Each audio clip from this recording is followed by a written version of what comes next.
This is a DMB Society podcast. I got a sister named Jane. And this is the pod that Jane likes.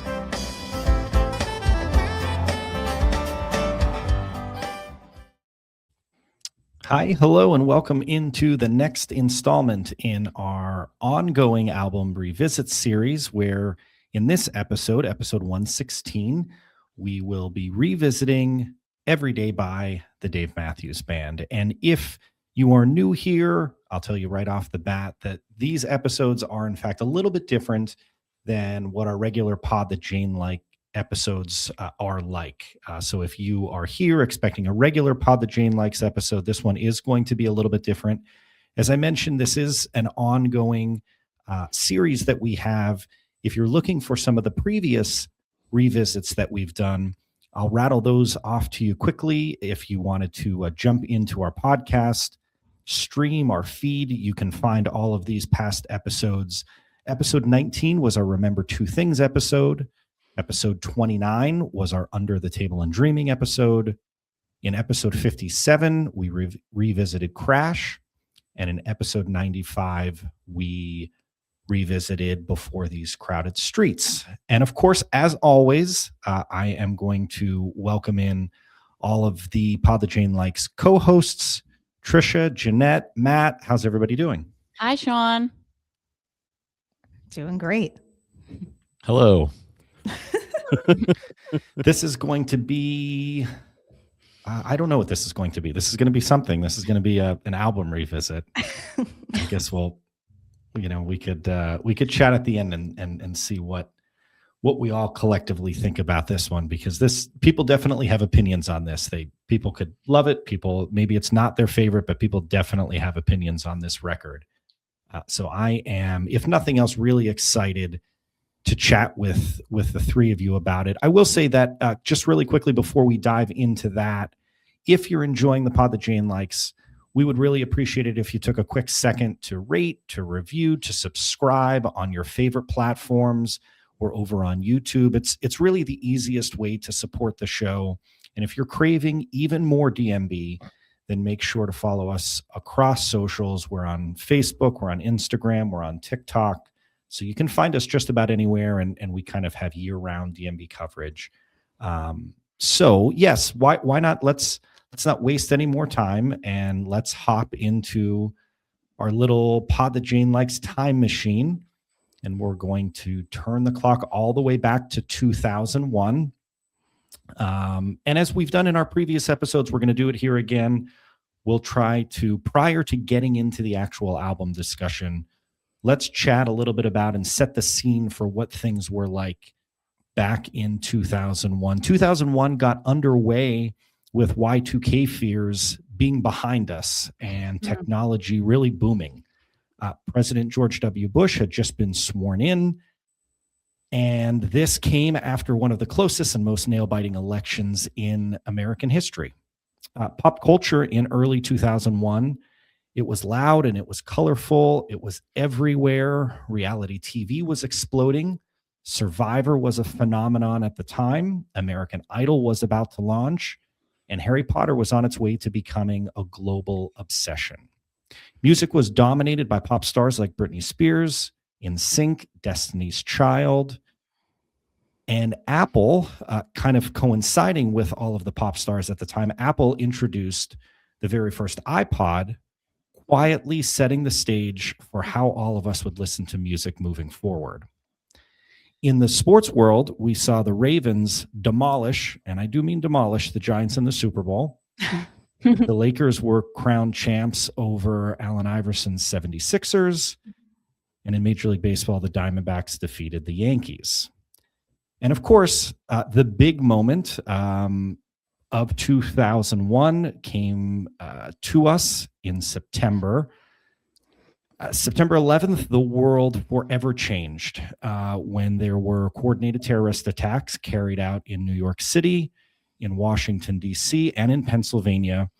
Nearly 3,000 people lost their lives. And for most of us, it was really one of those moments where time sort of split into before 9/11 and after 9/11. Air travel totally shut down. News channels seemingly overnight became 24-hour around-the-clock productions, and a sense of shock and grief spread across the globe. And even all these years later, talking about the tragedies that took place on 9/11, uh, kind of the first thing that comes to my mind, and I wanted to turn it to the rest of everybody, is my mind immediately goes to where I was when I got news that the World Trade Centers had been hit. Matt and Trisha, Jeanette, do you all remember that day as vividly as I do?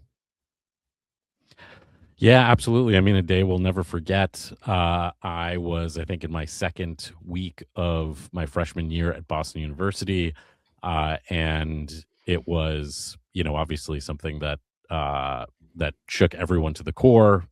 All the people who are from New York, all the people who are from everywhere. It was just earth shattering, and was such a, as you said, Sean, I agree completely. We all remember before 9/11 and after 9/11, of course. It was such a big moment for everybody. Yeah, same, freshman in college.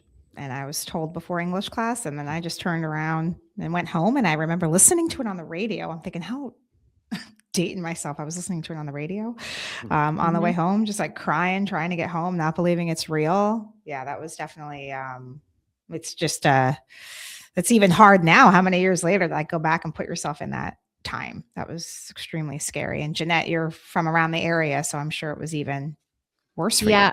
I had just recently graduated college, and so I was a brand new adult. Had my first job. It was my second week on the job. It was in Secaucus, New Jersey, which is, if you're familiar with the geography of New Jersey and New York, it's literally right outside New York City. And I was on the New Jersey Turnpike and watched the whole thing happen with my own eyes. So it's very, it definitely, Sean says it best.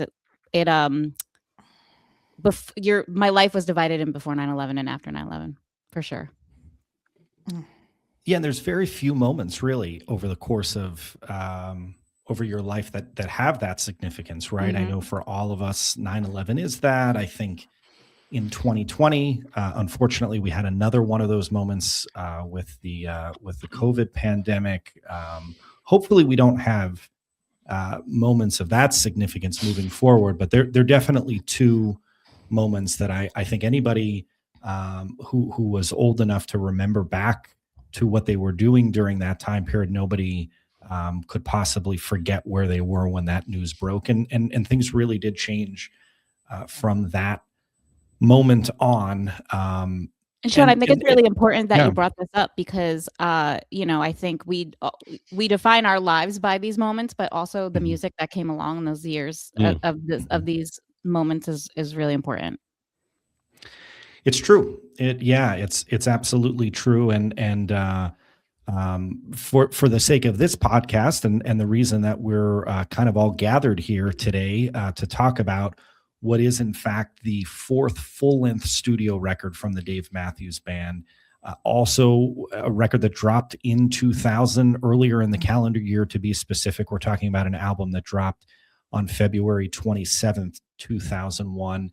And before we jump into talking about this record, and we're going to go track by track, and we're going to share our thoughts on each track that the band put out on this album, I thought that it was worthwhile to talk a little bit about the history of this record. We talked about what it was like living in America in 2001. Maybe it's worthwhile to talk about what it was like being a DMB fan in 2001, because it really sets the table for what the reception of this record was. I think to understand Every Day, you kind of have to take a look at the chaos that came before it in some ways.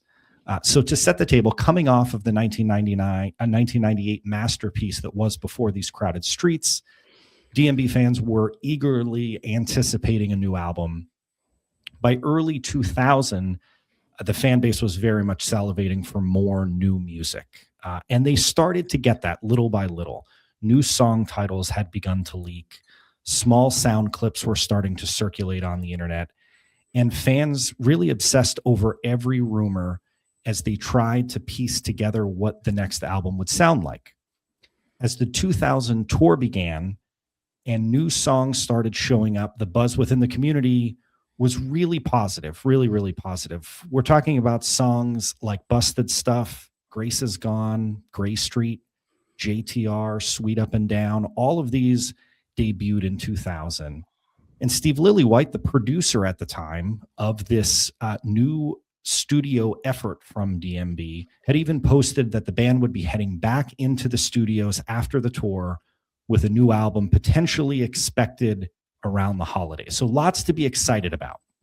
However, as the year continued on, rumors began swirling that momentum had stalled. And in the fall of 2000, a real shift happened when Dave flew out to Los Angeles to meet with producer Glenn Ballard. Shortly after that, the band announced that they were heading back into the studios. However, it was a totally new arrangement.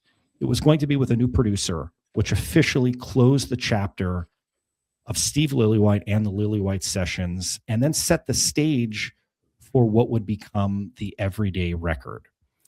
The band actually put out an official statement about this change, and I'll read off that statement quickly.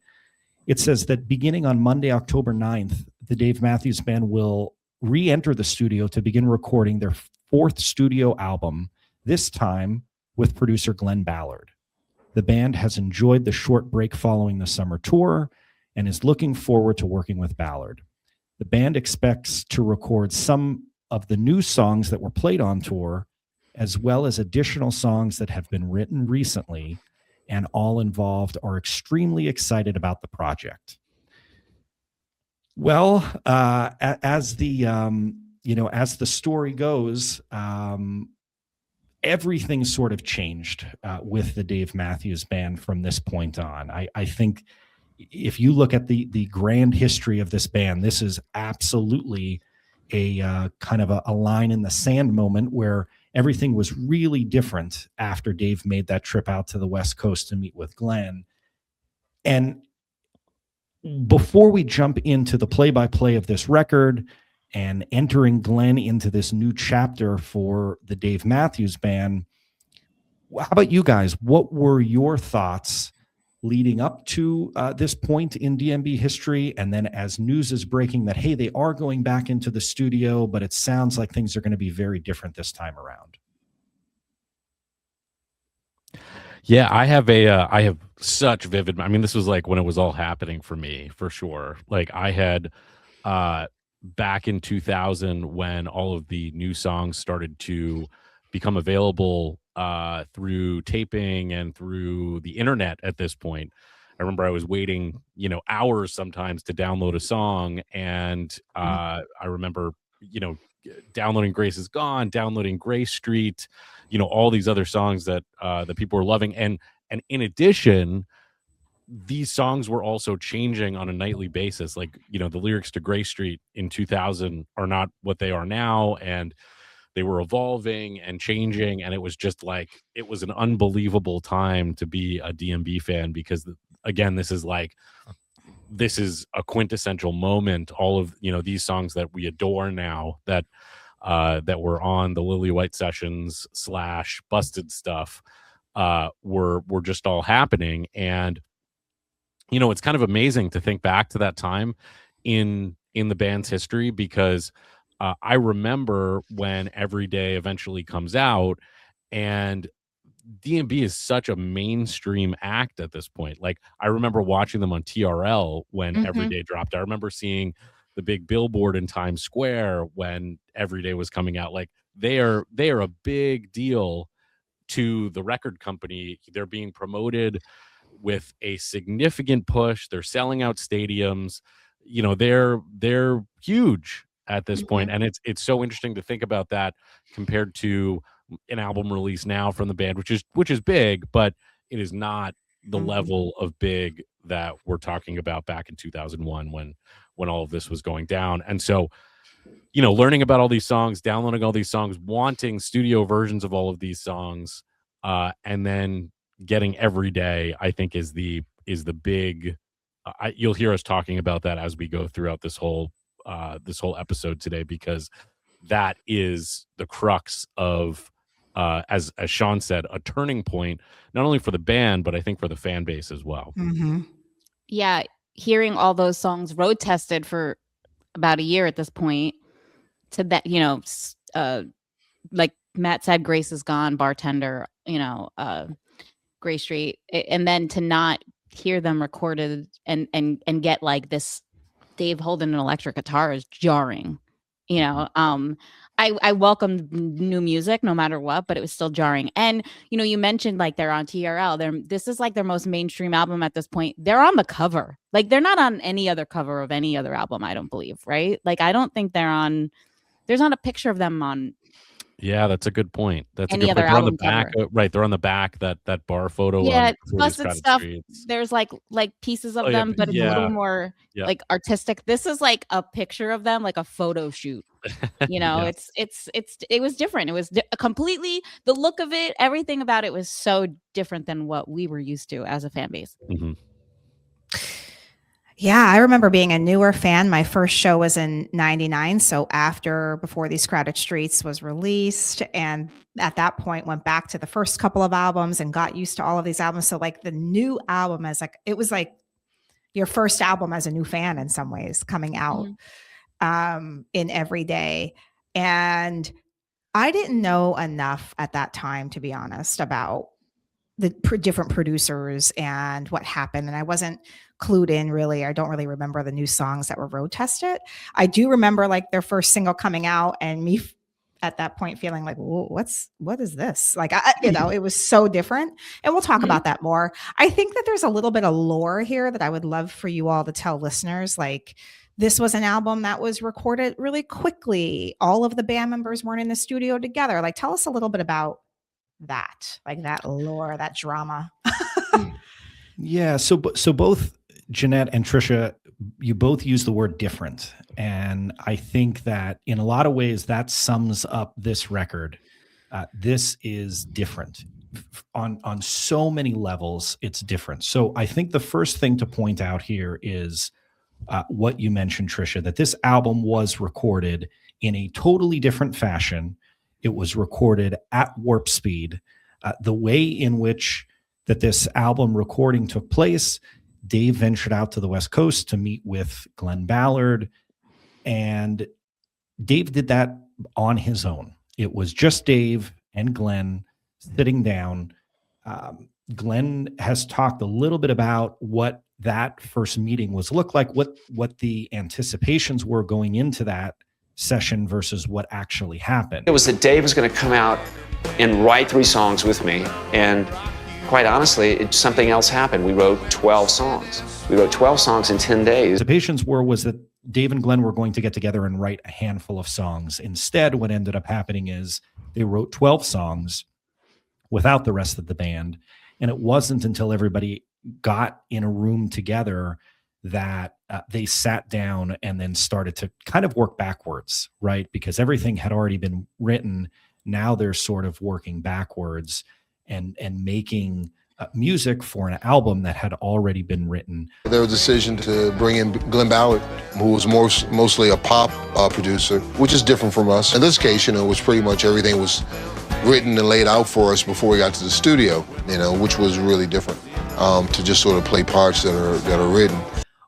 Mind you, in a not only was it a different form and fashion in terms of the way the DMB had produced music up until that point, but it was also very different in regards to the instruments that were being used. So, of course, this is the first time that people are hearing Dave on an electric guitar.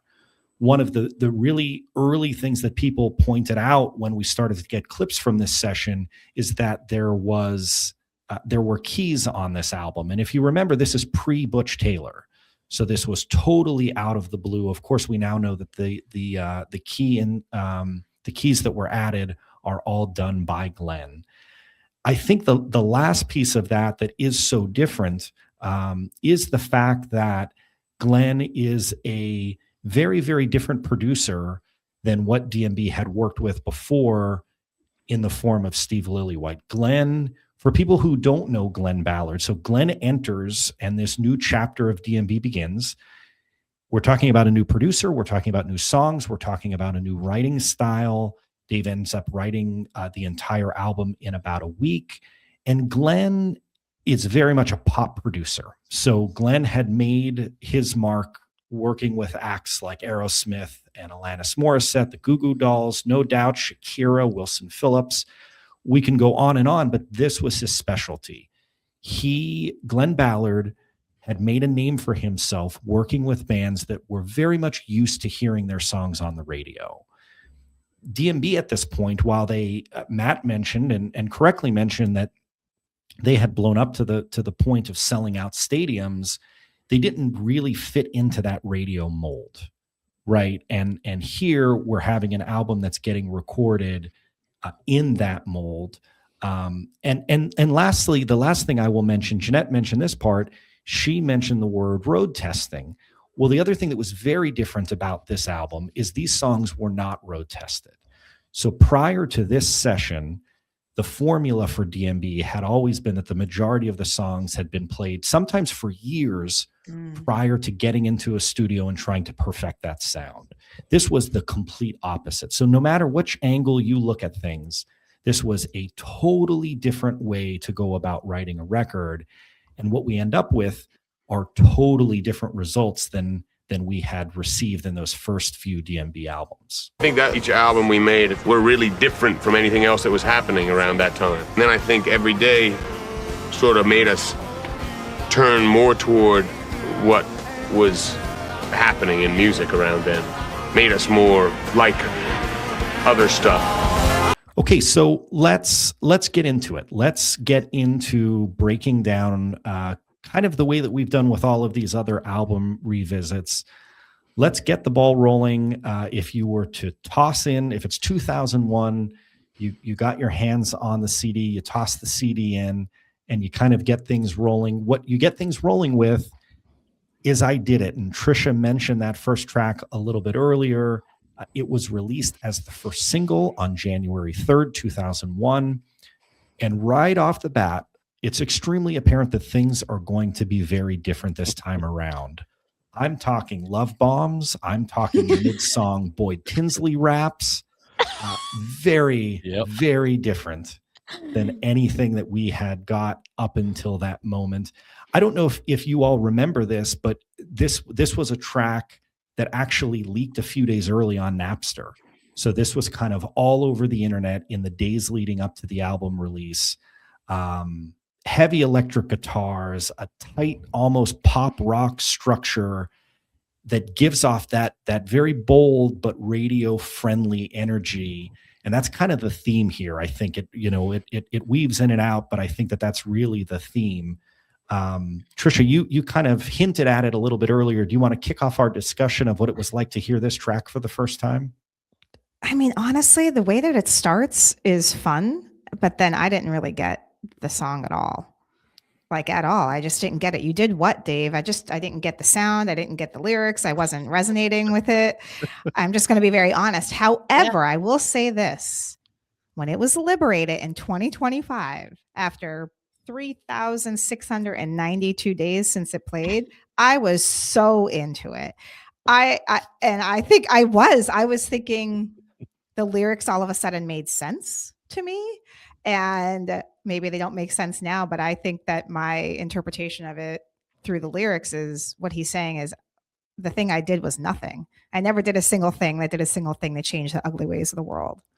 It just seemed more relevant now. So what I will give Dave Matthews for this song is that I think it aged well than it did at the time. Okay. That's my hot We've take. got hot takes, right? All right. We're on Okay. track one Okay. and we have hot takes.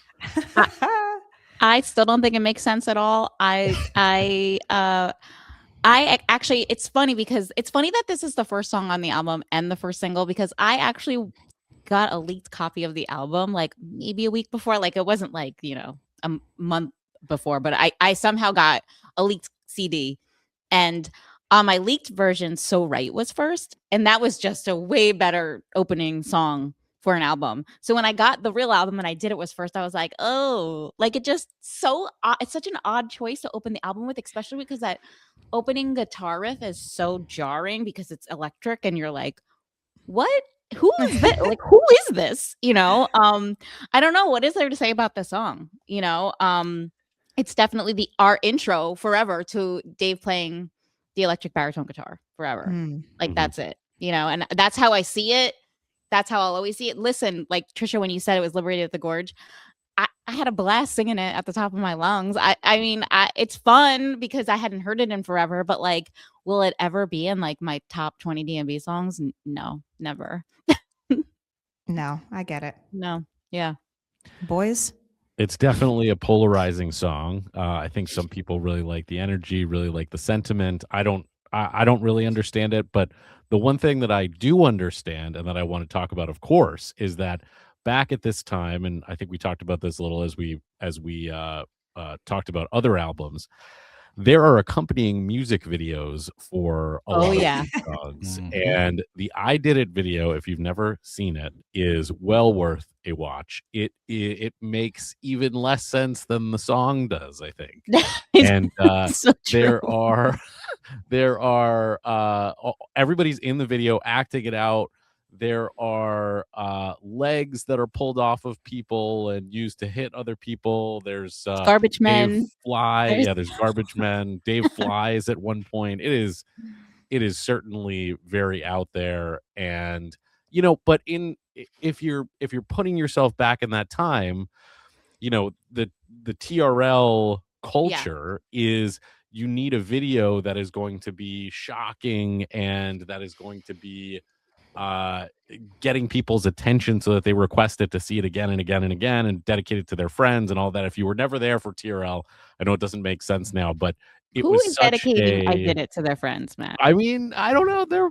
Go back and look at old episodes. I'm sure that there were a few, but that was the big thing. You know, everybody came home from school, turned on MTV, watched TRL, and voted for their video. I don't even know how you voted. Like this was on the cusp of the internet. Yeah, I don't know I forget if you called or what, but yeah, I think you did. I Did It make it? Did anybody ever request it? I believe it was in the top 10 for a little bit, like right when it first came out. But you know, it's going up against these like powerhouse like Oops, I Did It Again. Yeah, Oops, right. And, like yeah.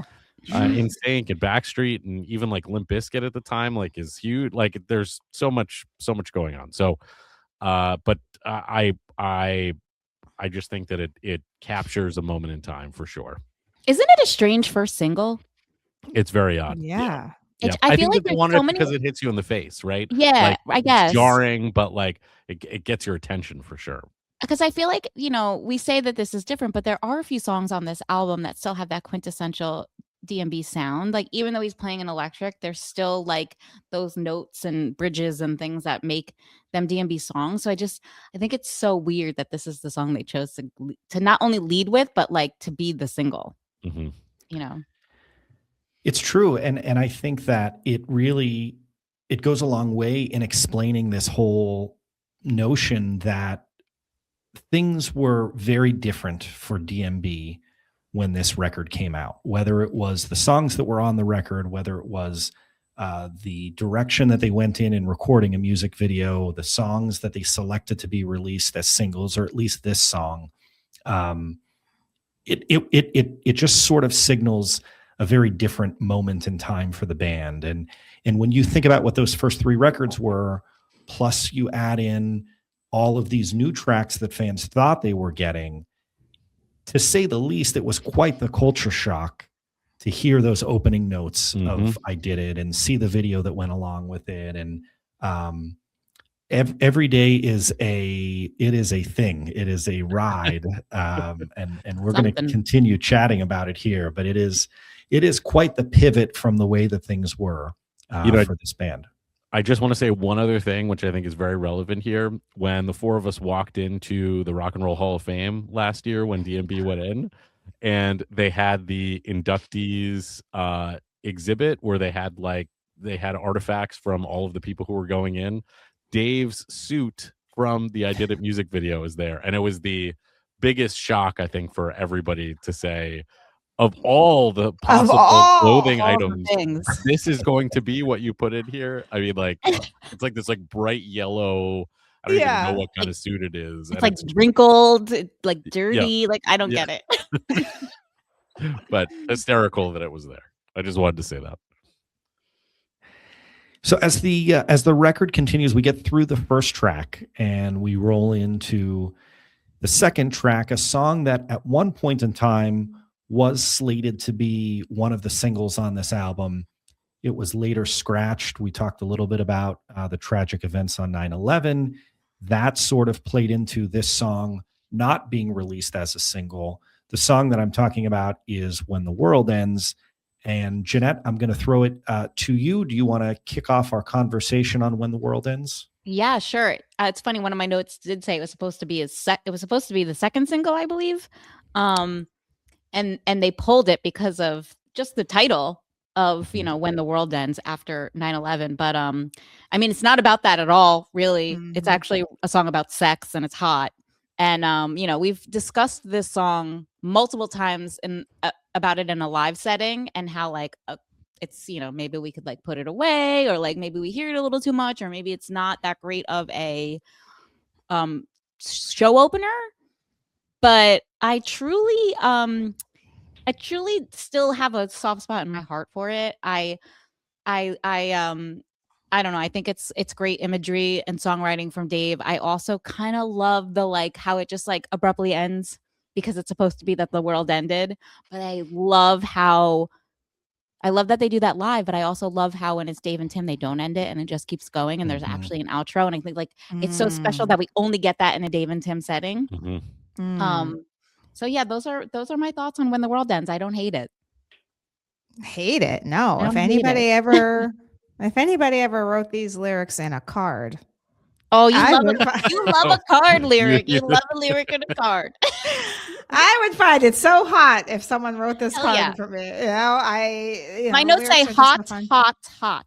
Yeah, so hot. And it was, I could see it was played a lot. Like in 2022, it was played like 32 times. And in 2025, it was played 9. So it did have a steady decrease recently. I'm sure, during the 2022 years, thought we were hearing it a lot and maybe too much. And it was the second slot every time. But it's still a hot song. I mean, and like you said, I liked the abrupt ending because he's saying, I'm going to love you. I'm going to love you when the world ends. I'm going to hold you when the world is over. We'll just be beginning and then it ends. That's just, and you remember when they were playing it a lot, like the whole stage would go dark. It was just, I don't know, a cute little ending, but yeah, hot little song there from David. Boys. Matt, is this when you were doing your revisit, did your mind go to, if you worked for Hallmark, that you would put these lyrics into a card? Yeah, I was thinking about what the visuals would be. There were a lot of options that ran through my head about what the visuals would be if I was going to put this into a Hallmark card. I like this song. I think we have talked about the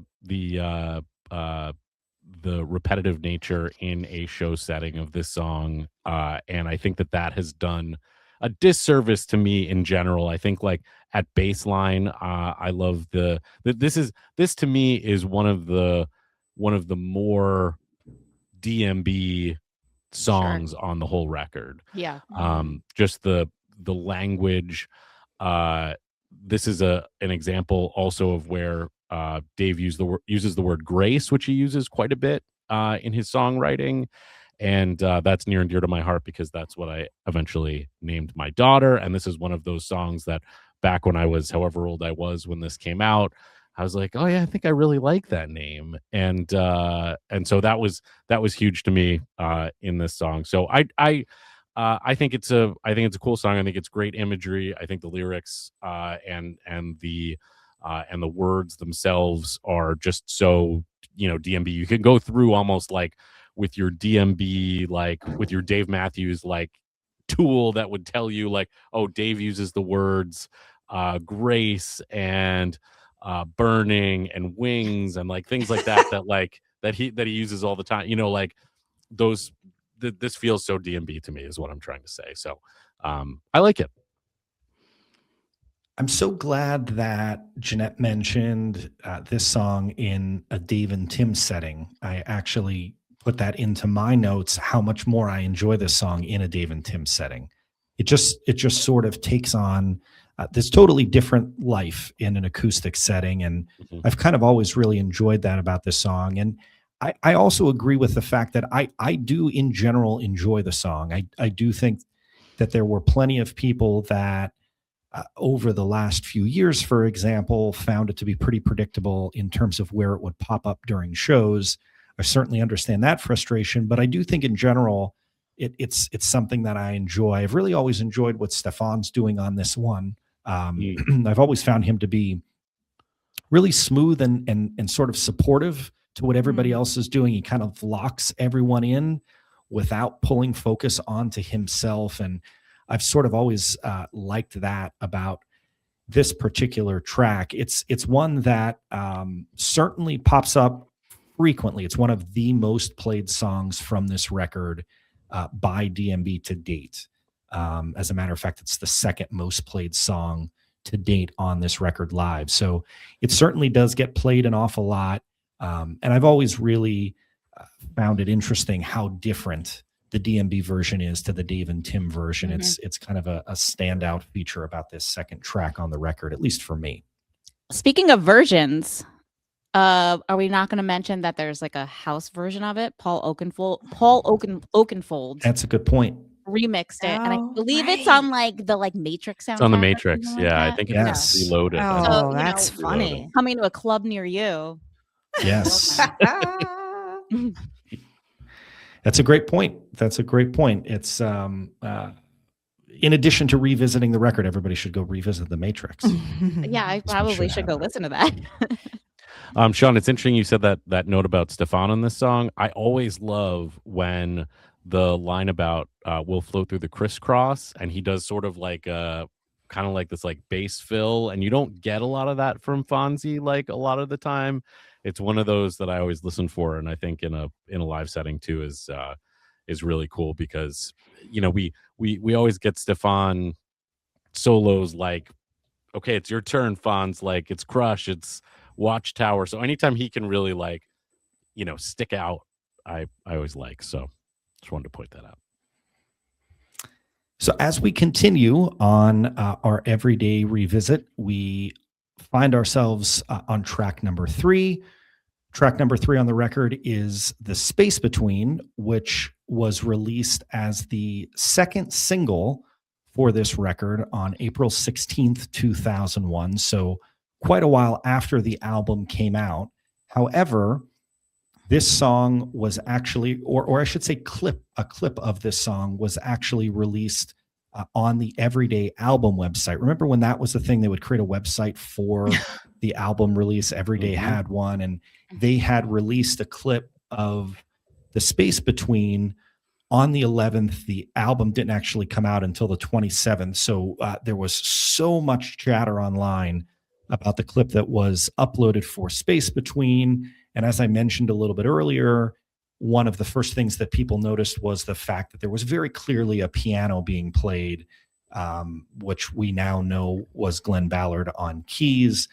So The Space Between may be one of the more recognizable songs, not only on this album, but in the entire DMB catalog.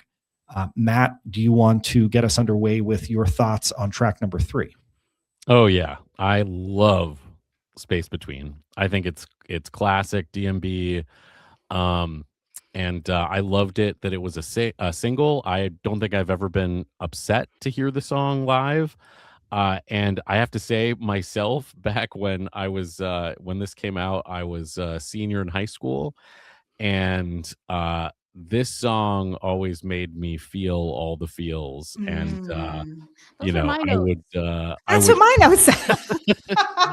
I would often quote it in notes that I might write to people. Like a card? May have been kind of like a card, that I might be interested in romantically. I might have included lyrics from the space between. Like, what did you say? Like, you oh, what a know? wild-eyed beast you be? I mean, Is I that what you didn't go said? that Probably. far, Trisha.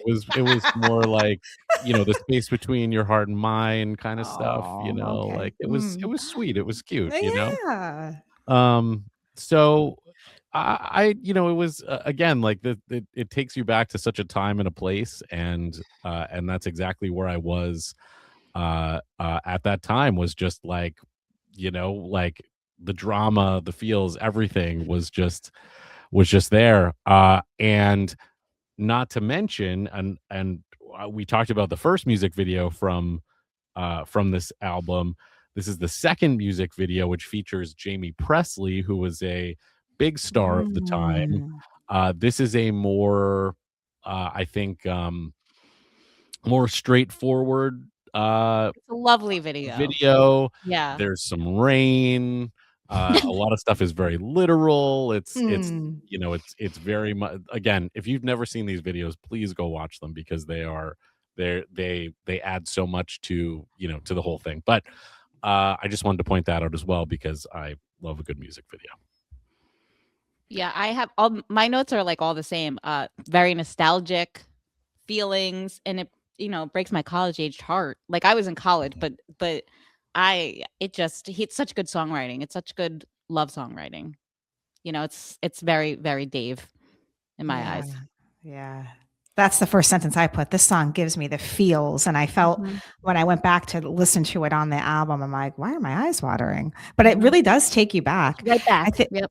And, when you're listening to the album all the way through, you get I Did It, and you get When the World Ends. And then this is like the first real vocal, like the first reel where he soars when he says, take my hand, because I'm not going to sing it, but, and his voice really soars in that part. And it's really, what a great song. And then who doesn't love to be at a show saying, like, you went off like a devil in a church in the middle of a crowded room. Like, everybody, I don't know, like, it's just one of those songs I think everybody just puts you right in your feels, like all of us are saying. Absolutely. Yeah. Yeah, and we should note that actually a couple days before the album came out, February 24th of 2001 to be specific, DMB was the musical guest on SNL. Katie Holmes was the host, and DMB was the music guest. They performed two songs that night. I Did It was the first one, and then Space Between was the second one. So this is a song, kind of what Matt was talking about a little bit earlier. If you put yourself back in the moment in time, whether it was a music video, whether it was making sure that you were producing things that fit into little radio blocks and could get you lots of radio play. Here we find something that they're performing on SNL. These were kind of the avenues into really launching into a record into superstardom, which, regardless of what a lot of the fan base thought about this record, financially, it certainly achieved that, right? Like it immediately went to number one in the charts. And I just wanted to add in the fact that both this and I Did It were part of DMB's SNL appearance around the release of this record. So, Sean, you didn't write the lyrics of this in a card to somebody, is what you're saying. So skipped right over that part. I haven't, but I will say the further along we go in recording PTJL episodes, I actually have a notebook where I'm keeping card ideas. Yeah, and we're going to actually release those on podthejamelikes.com at some point. Stationary. We actually need to. It's kind of brilliant. Yeah. With any luck, we could get all of our ducks in a line for Valentine's Day. Oh, good call. Yeah. Yeah. Oh, wow. All right. We'll look into this. One other thing I wanted to point out about the space between, which is interesting. You talk about avenues for commercial success, Sean. If you open up Spotify and you take a look at the top tracks from Dave Matthews Band, you've got Crash coming in at number 1, Ants, and then Space Between comes in at number 3. Wow. So pretty interesting that that's what you get. Well, with that said, it's actually an excellent segue, Matt, into what is the next track on this record, because we're going to go from a song that is one of the most recognizable to a song that quite literally has never been played ever. And except on this podcast. Except on this podcast. Of course, the track that I'm referring to is Dreams of Our Fathers, number 4 on this record. And interestingly enough, it's probably what it's most known for The fact that it's a song that was released on a studio record, and for a band that tours as relentlessly as the Dave Matthews Band, here we have a track that has never been performed live. Really kind of a crazy thing to even say out loud, that that's something that they took the time to do and work through in a studio setting, never made its way into a live setting. For some bands, that may not be a big deal, but for our band, it's a monumental deal. Trisha, do you want to take the first stab at your thoughts on Dreams of Our Fathers? Sure. And for new listeners, if you didn't get my joke, early on in our existence as a podcast, we said, well, if we hit 3,000 followers, Matt's going to sing Dreams of Our Fathers on air. And he did. So we'll have to go back and show you some clips of that. It was actually really good. I think it's a real shame that it's never been played. My hot take is I think it's because he's not able to sing it, because it's literally rapping. Like, tell me I'm wrong. It's words. It's so many words. It's so easy to mess up. It really is so easy to mess up. I would stay away from it too if I were him. I mean, Matt did it. Why can't Dave? That's true. Why can't they? Because it's just a lot. That's a lot. I don't have much to say about Dreams of Our Fathers because it's never in my mind because they don't play it, right? Yeah. I think the Rain on My Head part when his voice is soaring again is probably the best song. Rain on Me, then Give Me Up. Is like the best kind of lyrical piece of the song. I will say that one time, oddly, there was a Peloton DMB ride and this song was on it. And it is a sneaky good song to run to if you're ever running. So that's my really take on that. It's like, you're not going to hear it live, but if you're on the Peloton, throw it on. I just think this song is so interesting in the sense that, we talked about the history of this record, right? And we talked about how all these songs are written so quickly. And this song is so wordy and so outside the box and so, not sort of nonsensical. Like we know we have the chorus you mentioned, Trisha, is so similar to Little Thing. And so, we know that, or that might even be considered the bridge at this point with the song. But, the rest of it is just so like, you said it's like it's rapping, it's all this other stuff, and it's just I just find it so curious that that this A made the cut, B was did Dave just have all this stuff written down somewhere and just didn't just liked the words and didn't want to put them into a proper melody necessary. I don't know. We can chalk that one up into my list of questions that I have for Dave whenever we get to interview him. Is where did this come from? Take us through the writing process of Dreams of Our Fathers and why it's never been played. We also know that Stefan has brought it up on multiple occasions in recent years about maybe we'll play it, maybe we won't. I just it's an enigma. The song, the whole song. Mm-hmm. Yeah, and you mentioned, Matt, the bridge of this song. Interestingly enough, the bridge here in Dreams of Our Fathers is actually taken directly from the chorus of Little Thing. So while we have an album here that for the most part had little to no road testing whatsoever, in fact, the rest of the band wasn't even around when this album was being written for the most part, we do have little pieces. Here's one of them that you can trace it back. Little Thing debuted in 1995. So it's a piece of music that has kind of existed in the history of DMB long before this album was ever conceived. And here we have one example of at least a little snippet of DMB history kind of making its way into this track.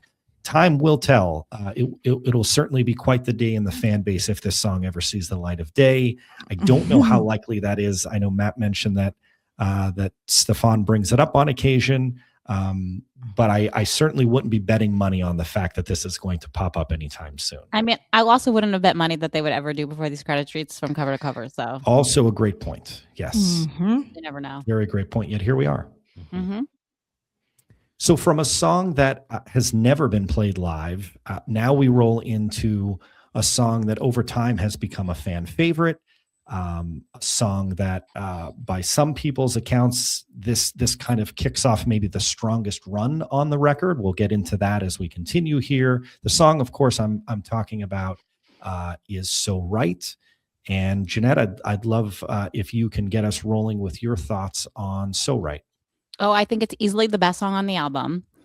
I think it is definitely the most Dave Matthews Band, we use this word a lot, quintessential Dave Matthews Band song on the album. I think it's melody, it's sonically, Dave's lyric writing is so Dave Matthews Band. And I don't know if everybody agrees with me, but I do feel like this is definitely the best song of the album.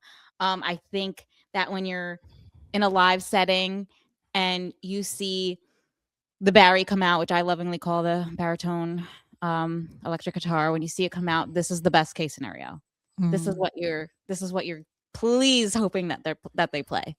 There's nothing like it, when you hear those first chords of "So Right." And so, yeah, that's my take.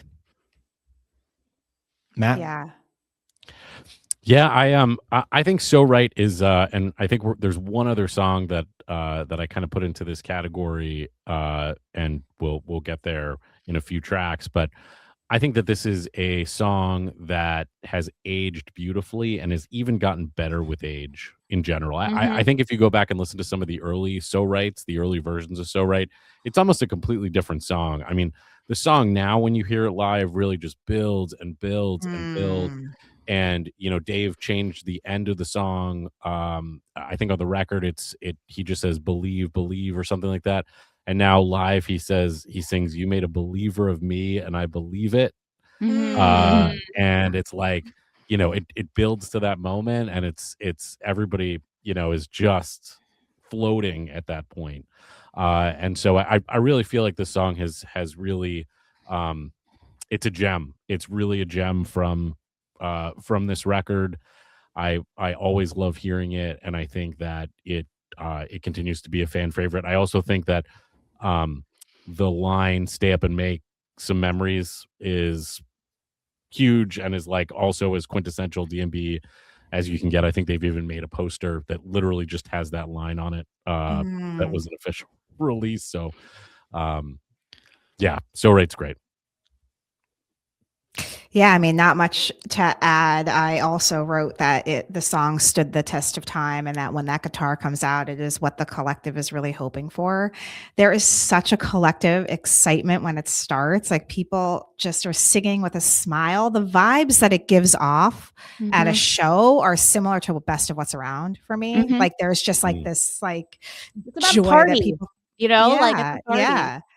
Singing and smiling at each other. I will say, like, studio version, it's the first time on the album that like the horns really stick out to me, and they really shine, on this song. And it had me thinking, like, why isn't this featured any other, like, why am I not getting this kind of strength at other places so far? So that just goes back to the beginning that we talked about, how this album was made, that this is the first time it's shining. And yeah, our love is so right. And tonight my dance is all about you. Put it in a card. Put it in a a romance. That's the theme. I love the little rock and roll kisses. Put it in a card. Put it in a card. Great song. On an album that features pretty much exclusively quick hitters, right? There is not one single track that goes over the 5-minute mark. This is actually one of the longest tracks on the record, clocking in at 4:41.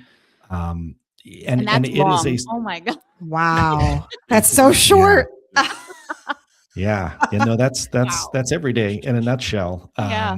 But yeah, this is. I totally agree with what everybody said. This is a song that has absolutely continued to grow and improve over time, and even on the studio track, for what this record is, and we talked earlier about this totally new mindset that they had in recording this and wanting things to be poppy, wanting things to be radio friendly. There's still so much of what I love about DMB here. I love the way that this song builds and builds to Roy's sax solo. I love the fact that Carter has this almost elastic feel to his drumming, and there's all of these little accents that kind of keep the song bouncing forward. I love what Fonzie does on the song. He has this warm, funky foundation, and I think that I can't say this about all of the tracks on the record, but the arrangement here sort of leaves just enough space for everything to breathe. It's the kind of song, like a lot of early DMB things, that just feels like it was meant to live in a live setting. And I think that that's Agreed. probably why across the board this song translates so well. Regardless of what you think on the record, this is a song all these years later that really kind of lifts everyone's spirits when you hear it live. Mm-hmm. So from So Right, we kind of continue on here and we roll into our next track, a reflective one at that. This is a song that Dave has said that the idea here is that as soon as you stop reaching, you become stagnant. And I think that that does sort of sum up what this next track is. Of course, the next track that that I'm referring to is If I Had It All. Matt, what are your thoughts on track number 5? I said this to you guys off the air. I think this is the sleeper track on the whole album. I think this song doesn't get any love from DMB for some reason. We have, I think, a total of 4 plays since 2007. Oh, crime. And it really is a crime. There are some great versions of this song that are out there. I think the lyrics are spectacular on this song. I think it is a great example of Dave Matthews songwriting.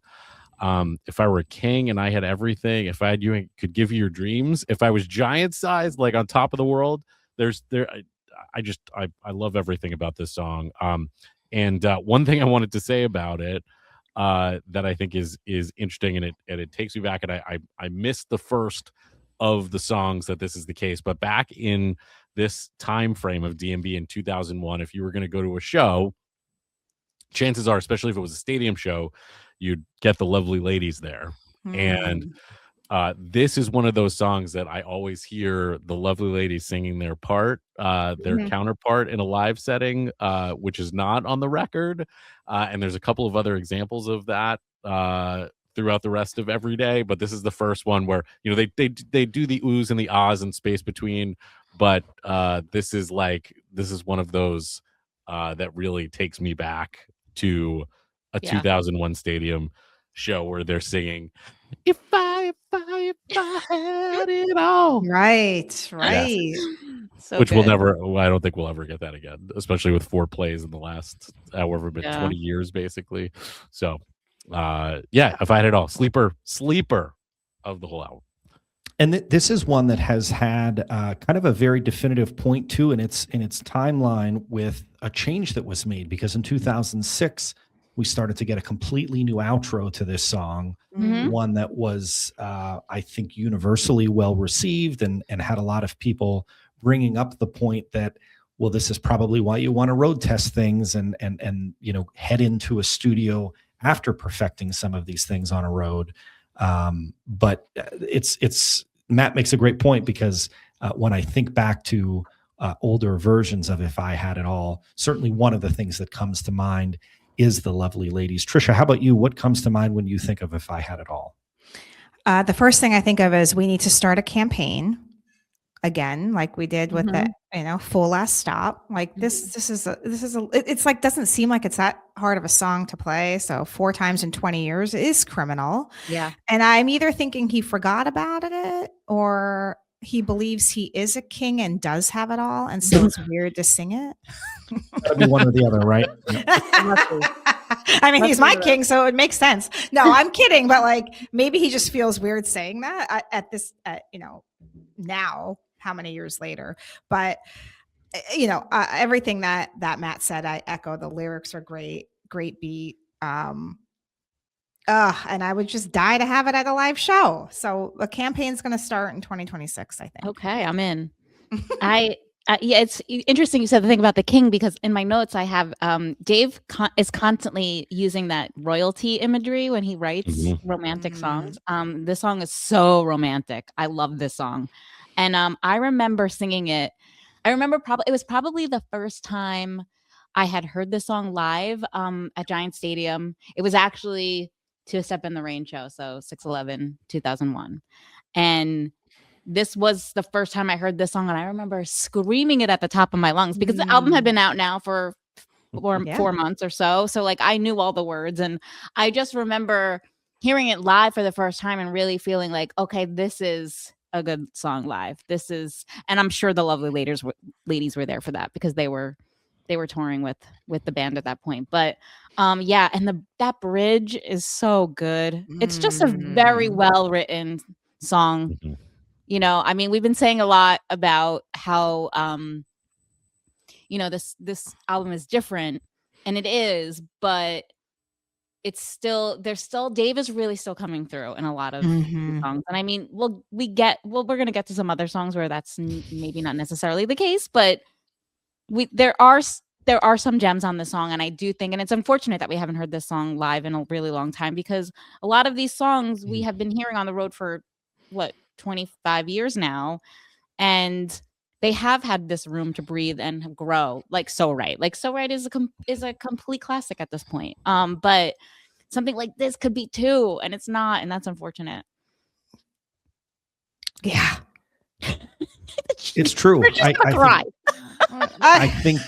I think no matter how you slice it, it's unfortunate that this is a song that has really been MIA for so long. It had quite the run the first few years of its existence. If you look back at 2001, 2002, 2003, even parts of 2004, it got quite a few plays. But since then, 2006 was kind of the one exception. It is extremely rare, sometimes going many years without a single performance. It's kind of gone completely MIA, which is too bad. And this is yet another example of a song that, with modern DMB, with the band in the form that they are today, present day, they've never touched this song. So it's yet another song that I would certainly like to see what this iteration of the band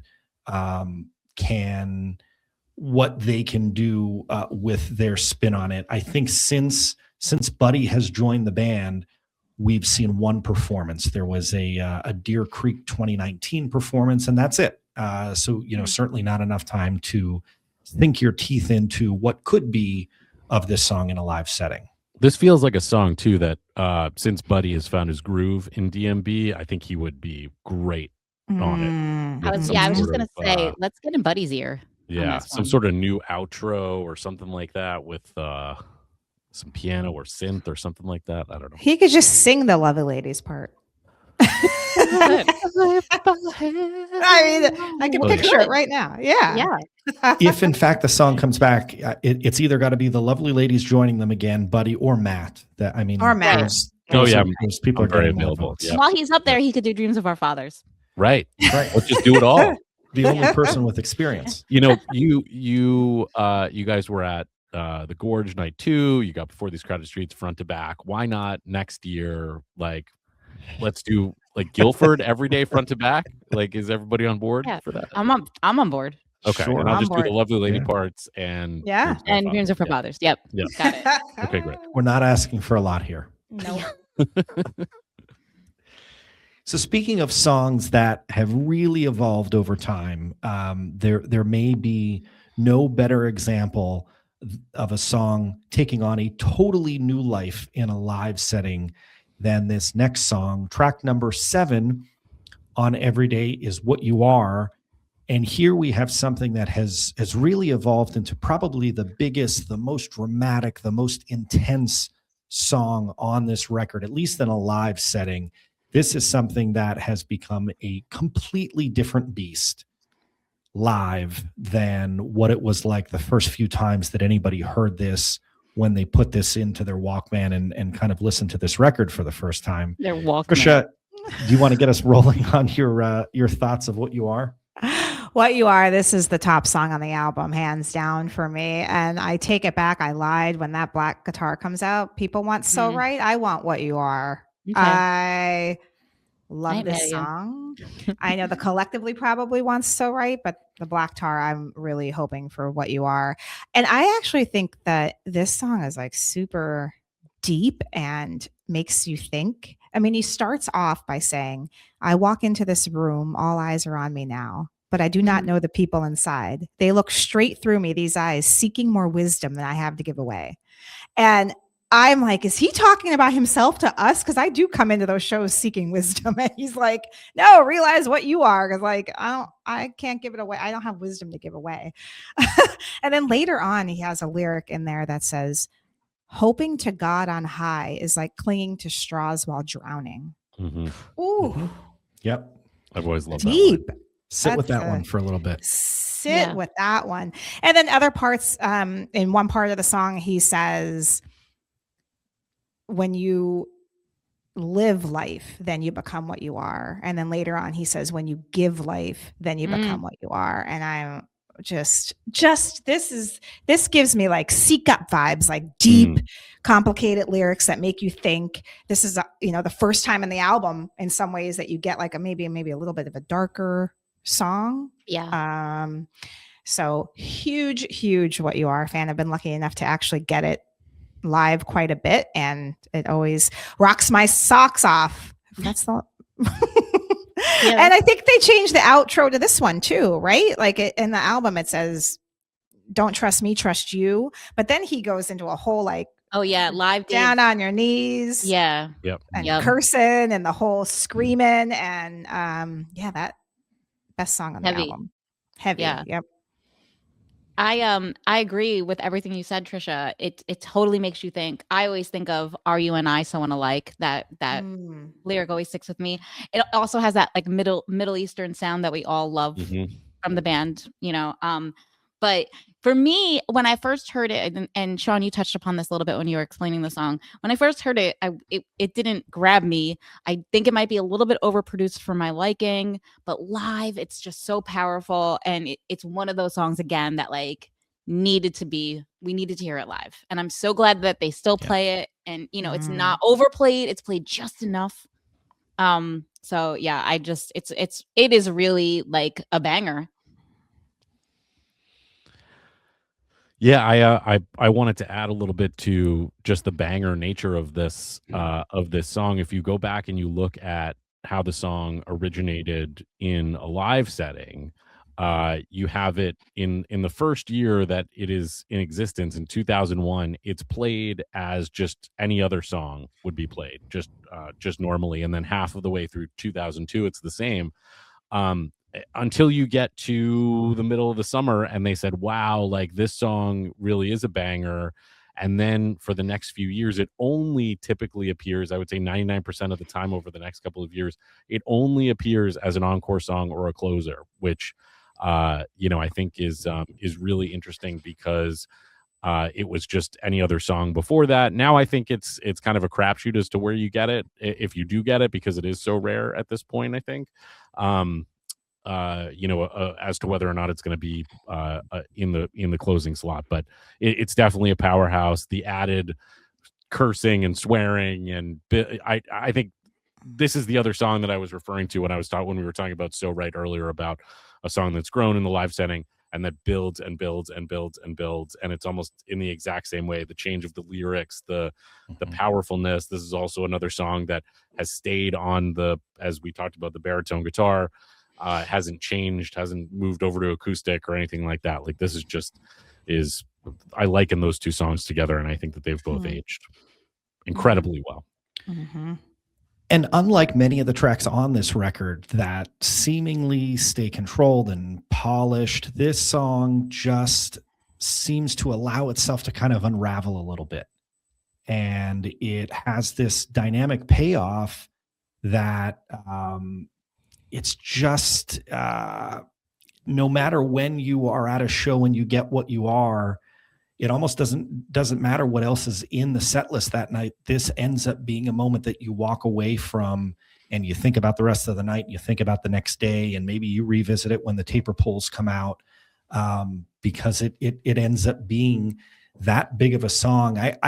There's so much that I like about this one, and maybe what I like about it the most is that it's such a contrast from the comfortable nature of the rest of this, or a lot of this record musically. This doesn't feature that same level of comfort, and it pays off. I think it really pays off as this song sort of pushes forward, and you find the guitars and the bass kind of thickening in the mix as this song kind of creeps closer and closer to the finish line. It's almost like you feel this sense of mounting pressure.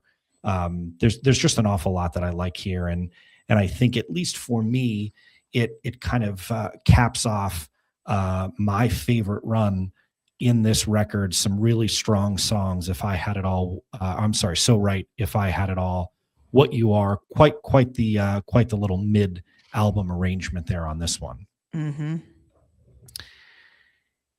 As we continue on, we go from What You Are being this big, dramatic, intense song, as I mentioned, to something that is totally different than that. Track number 8, we find ourselves with Angel. And here we have something that's light. We have something that's soft and spacious. Matt, when you think of Angel, what's the first thing that comes to your mind? Oh my God, Sean, you know the answer to this question. You teed me right up. You're setting me up here. It might be a little known fact that when the pod that Jane likes is all together, I think maybe the most popular DMB track that we listen to is Angel live at Folsom Field. And I'm not exaggerating when I say that. Because it is outrageous. It's one of the most outrageous clips of DMB music that has ever been. And the first thing, and the reason for that, is because the first thing that comes to mind when I think of the song Angel, other than the opening line of "I call you up, you pick up," is the lovely ladies doing their thing on this song, where they call out every member of DMB by the instrument that they play, and they just have this like vocal to instrumental back and forth. Why don't you do it? Why don't you give us an example? Well, the bass man over there, I think, is one of the lines that's thrown out. Yep. Then the man over there is not too far. He's right there. He's not too far. And then I think all of our personal favorites, the drummer, and then there's like a drum solo right after that. And I'm not exaggerating. Like, that's how many times the lovely ladies talk about Carter as the drummer. And this song, I think, is the weakest on the album, and the weakest, I would say, it's close to the weakest, I think, in the entire catalog. I think the lyrics are outrageous. This when you would think about what would happen if Dave went out and wrote with, and like, if somebody said to you, okay, these people have thrown these songs together over the course of a couple of weeks or a week or whatever it was, like, this is what you would expect to get. And it's so funny because if you look back, you have a ton of performances in the year 2001, nothing in the year 2002. Then you have 3 performances in 2003, and that's it. Wow. And like, we have not heard from Angel since then. We've tried to call it up. It has not picked up. And lies. And that's where we stand with Angel. And I think that everybody realized back in 2003, after they tried it again, that this was not going to go anywhere. And it's just, this, I doubt that we will ever see this song see the light of day in a live setting. I mean, why say that? I mean, but why would you even need to pull it out? It's just it's not great. I think obviously. I think the true test is, Trisha, are there any lyrics that can be written in a card? Oh, that's right. That's exactly the true test. And yes, you're right. There are. That's one of the issues. Is the whole thing is let's hear it. A corny card. When you're not here, it's hard to pretend. Oh my God. That is nice. That's a good lyric. Yeah. It's nice. We couldn't have found that one in our thesaurus. I mean, listen, they got your memo. Okay, it has been played since 2003. It's not a bad song. It's romantic. I'd swoon if you wrote that lyric in a card, But yeah, it's interesting that it hasn't. I don't think it's a bad song, but it hasn't been played, and I don't ever think about it. Like I never think like, man, where'd an angel? Where's go? Angel? Yeah, no. Yeah, No. I don't know. It makes no sense that I'm always losing. I got no notes on this one. Wow, no notes. Just like what I wrote. What can I say? Oh, when I call you up, you pick up. Oh. That's lyric. Sean, are you aligned? Are we an aligned podcast on this song? You know what I am aligned with is the fact that it took 116 episodes of Pod That Jane Likes. And now for all those people who have been curious this entire time, you now know what it's like to party with Pod That Jane Likes. We just play the Folsom Field version of Angel on repeat. That's right. And we act it out. Sometimes it's the music video. Sometimes it's just the audio. So we're out. sorry that we drug you along this long, if you were wondering, but this is what it's like. The funny thing is like you're not joking. Like you're actually not joking. I think I need me an angel. Oh my god. Next. Yeah. Well, we next. can go on. Next, the next that Trisha is asking for, we could do that. We roll into the number 9 track on the record, and the number 9 track is the, I think, kind of well received by most of the fan base at this point. Maybe a song that took a little while to grow on some people. Really curious what a lot of people, or not a lot of people. I'm mainly curious what the three of you have to think about Fool to Think, the number 9 track on Everyday. Trisha, do you want to lead us off with your thoughts on Fool to Think? Well, I would say that when I listened to it on the studio version, like I don't know that what I like about Fool to Think is the solo. Like that's when Dave is solo singing this, or even with Dave and Tim. I think that's my preference. It's in the beautiful song. I like it full band, but studio, I mean, it's not as good as it is now live in any format. But yes, if you wrote these lyrics in a card, I mean, this is a very, very swoon worthy song. If you say yes to me, I'll be whatever gets you through. Oh my God. I mean, every line is a lyric in this one. So, I didn't mean to start off in a negative way. I just mean when this is stripped down and it's just Dave singing this. Oof. I love this song so much. Yeah. It's definitely a favorite of mine from this album. And you just said it, but the first lyrics are, "You make a mess of me and I dance 1,000 steps for you." Oh my God, I love that line so much. Yeah.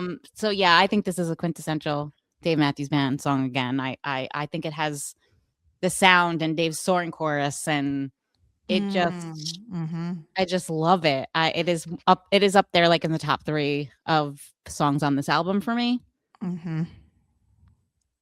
Yeah. Fair. I wanted to also point out in the song, which I think is pretty incredible, is the time signature, because the verses are in, I think it's a standard 4/4, but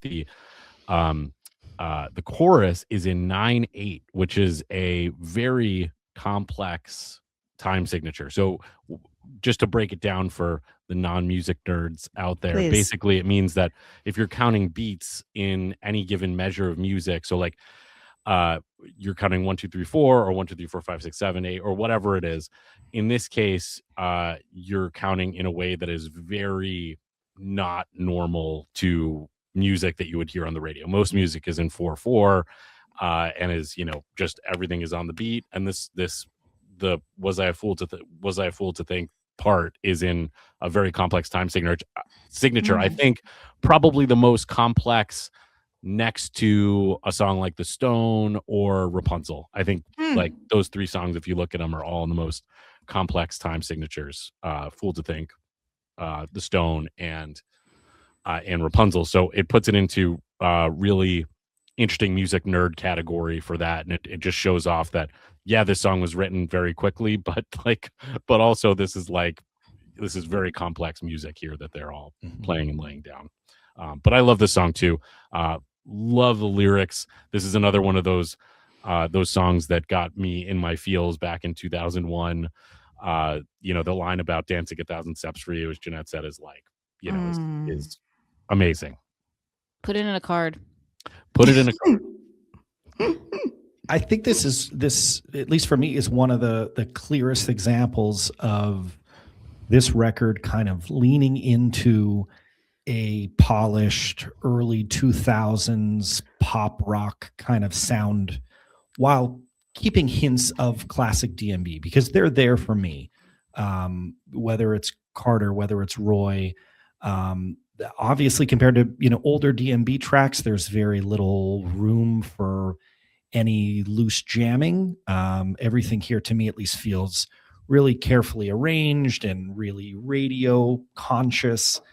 But I do think that if we're operating in this new DMB sound of the time, I think that this works well in what the new DMB sound of this generation of DMB was. So it's definitely one that I enjoy. Happy to hear when it pops back up, and it's yet another example of something that kind of has continued. Maybe it hasn't changed all that much in a live setting, but it is a song that is a little bit different now than maybe when we first heard it. It's never going to be something that is huge, but it is something that can vary a little bit in terms of what the band does to kind of the back end of this one. And with that, with Full to Think kind of now in our rear view mirror, we kind of enter the final lap of this record, the final 3 tracks of this record. And here we are, track number 10. We find ourselves with a really quiet, really intimate one, a track that has really sparse instruments and a slower pace, a stripped down emotional vibe.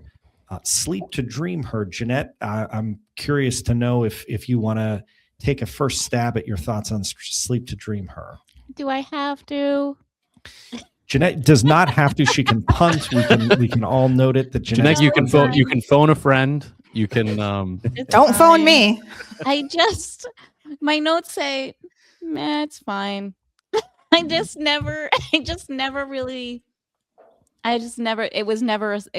a song that spoke to me, or it's fine. It's fine.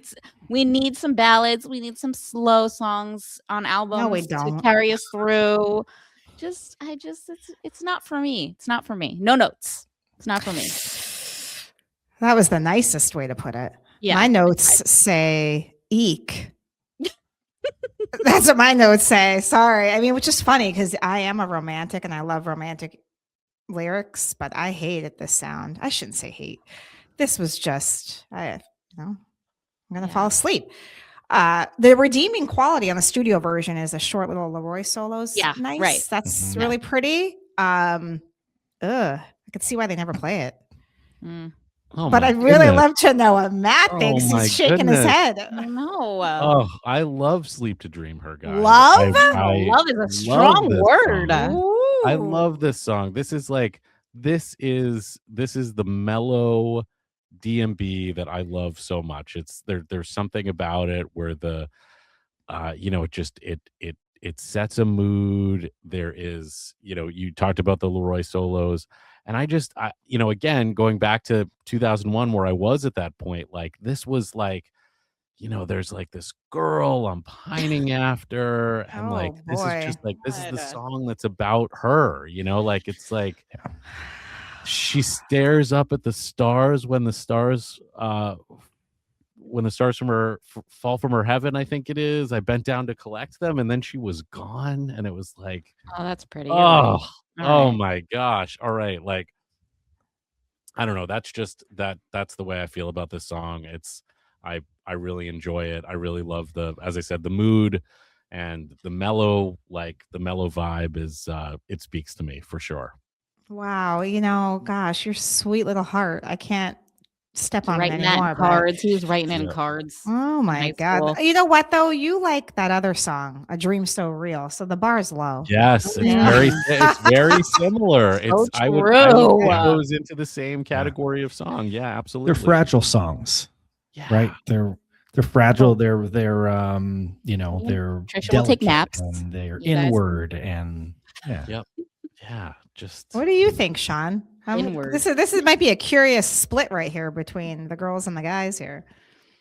I think that Sleep to Dream Her knows what it is. And I think that it creates like a calm and reflective type atmosphere that kind of adds to the balance of this record, maybe the emotional balance of this record. It doesn't aim too big. It's not kind of building and building to a climax. It just, it kind of is what it is. It's simple and it has the ability to show restraint. Okay. Sleep to Okay. Dream. Oh God, I almost fell asleep just I'm talking about singing it. like him. Not- Well, we don't. We'll Not- move right along then, because we don't want anybody in the audience that's listening to fall asleep like Trisha almost did. So we can kind of move right into maybe the most unique track on this record, and that might be a stretch because we've already talked about a song that has literally never seen the light of day after the studio session. But track number 11 on this record is Mother Father. And this is quite the interesting one because we have an assortment of additional personnel guests joining DMB on this one. We have Carl Perazzo on percussions, and we have Carlos Santana providing electric guitar on this one. So this is quite the interesting, rhythmic, highly energetic track. One of the ones that I've kind of been looking forward to talking to you all about to kind of get your thoughts on this one. We'll go around the room as we always do. Matt, how about you take a first spin at your thoughts on boy. Mother Father? This song, it's kind of shocking to me that it only has the 7 plays that it got back in 2001. I think like that is it's just wild to me. For a song that is recorded on a studio album. I know we obviously talked about Dreams of Our Fathers, so now that's never been played. This song, I think, I don't know that it necessarily even has its place. I don't know. It's just, I think that Santana on it is cool. And like, I think that probably was done intentionally. Because of who Santana was at the time. If you go back to like that time period with like Rob Thomas and Santana doing Smooth together, like I don't think that was the full intention here, but like Santana had like different cred back then. And I think, thinking about this as like a commercial, we'll get Santana to come play on this and all of that. But this song never really spoke to me. Not my favorite on the album. And as I said, I think it's crazy that it only got 7 plays in 2001 and then was never heard from again. Okay, onto the whole Santana thing. Santana's a huge guitar hero of mine, and I was like super excited that he was going to be featured, and then I was so disappointed by this song. Oh. And I think maybe Santana was on it because if you remember, you were talking about the Rob Thomas thing, and that's when Santana was, Maria and Smooth and all that. But Dave was also featured on Santana's on that album, Supernatural. Yep. So Dave had a song with him. And then Santana was opening for the band at this time, 2000 or 2001. So 2001, right? So they got to play this together. I saw them play it together. I saw them also do Love of My Life together, which is the song that Dave featured on his album. But I would so prefer that song over Mother Father. Like, I just don't get it. Like, I got You nothing don't get else Mother to Father? think about it. No, I just don't. It doesn't sound good. It doesn't make my ears sound good.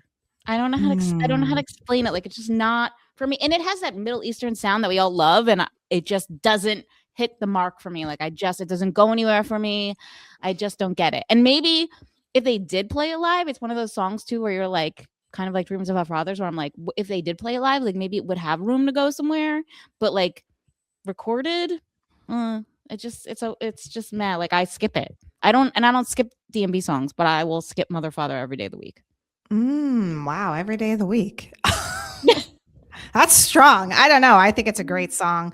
And what I don't understand is it is so relevant to how Dave is feeling and what he's talking about and what he's been talking about, all 20 years later, he's still talking about these things.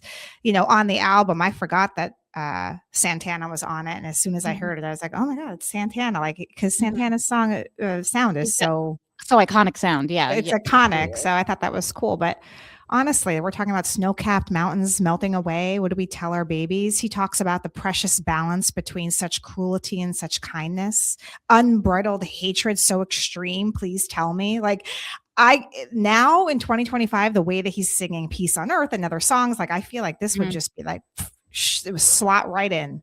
I think that's fair. I can't even give the lyrics a chance. Oh, they're pretty. I mean, it's like one of those. Well, I was going to compare it to Funny Way It Is, but that's not a good comparison. But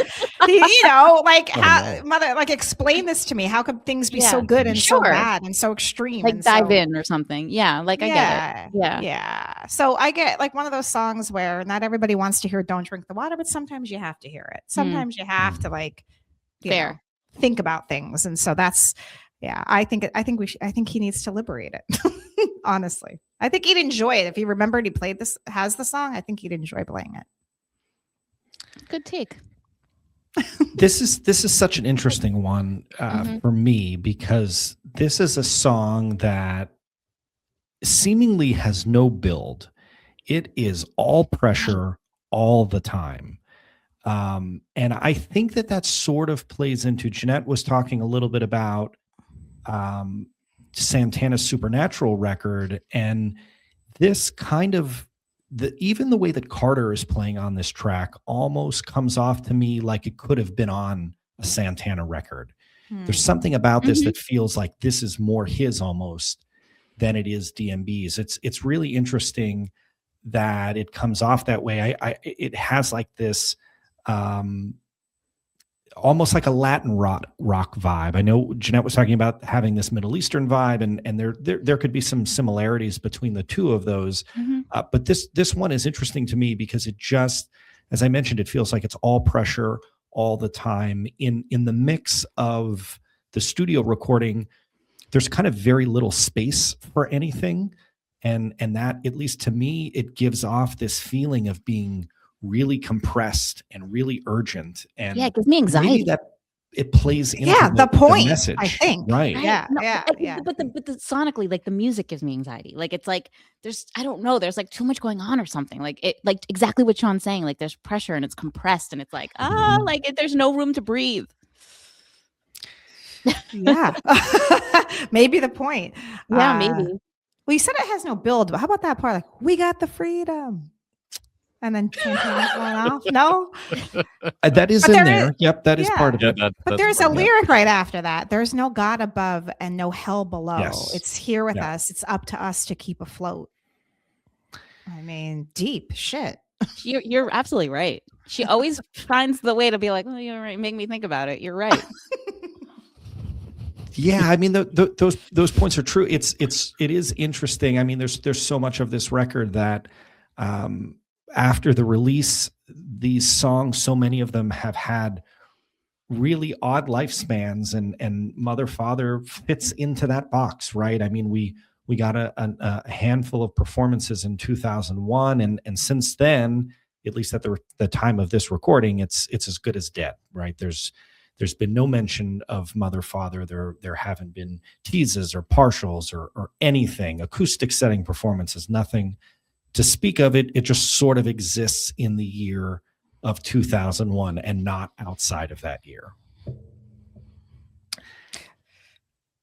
Speaking of 2001, here is, as we wrap up this track, we wrap it up with a song that was actually released as the third and final single on this track. It's the namesake track on this record. Of course, we're talking about Every Day.